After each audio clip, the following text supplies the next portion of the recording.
Today we're going to talk about why copying others can be a good thing coming up.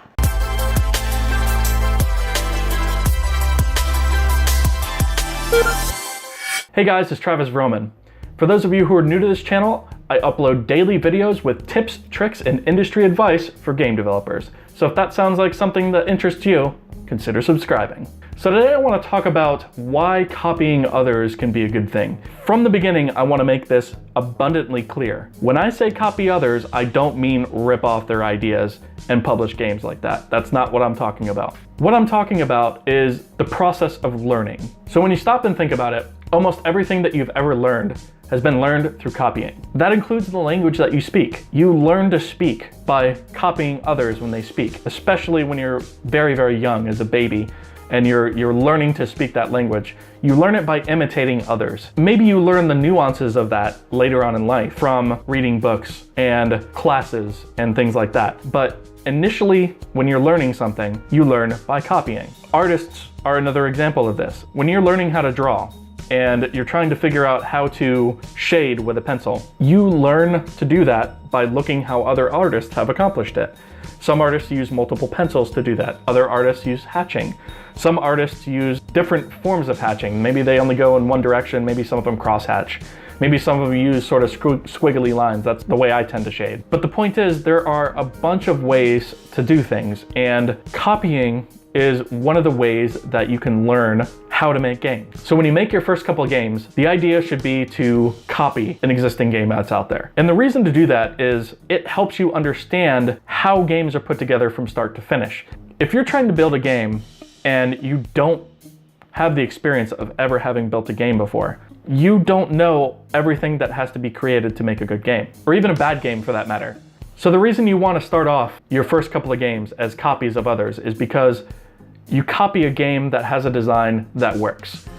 And that way, you're not necessarily worrying about the design of the game that you're trying to make as your first game.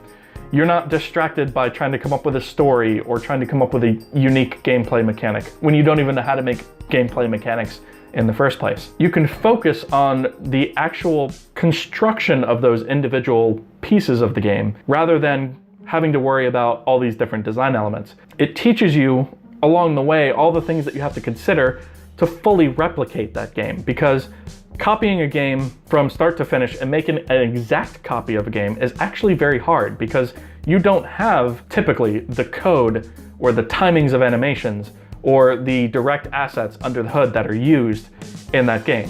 So it forces you to make all those things on your own in order to recreate that. And so along the way, you learn all those things. The amount of skills that you will learn along the way, amount of things that you'll learn in terms of design decisions and maybe the reasons that things were done that way, will be invaluable. I also want to reiterate something that I said at the beginning of the video. When you make a copy of a game, especially if you're making an exact copy of the game, it's not something that you should release. If you're making a clone of the game, you could release that. I've done it. I've released clones. I made a Flappy Bird clone just to kind of get some experience with a game engine that I was working with. It's something that you should make and then sort of move on. Similar to a lot of other things, your first couple iterations of that are going to be terrible, and that's okay. It's like any artist, the first time that they are learning to draw, even if they're copying someone's art, it's going to be terrible. It's not going to look exactly like the original work. Same thing goes for games. It's typically not going to look exactly like the original game. It's typically not going to play or feel like the original game. It's typically going to be kind of crappy, and that's okay, because it's a learning exercise. It's not something that is built to be released.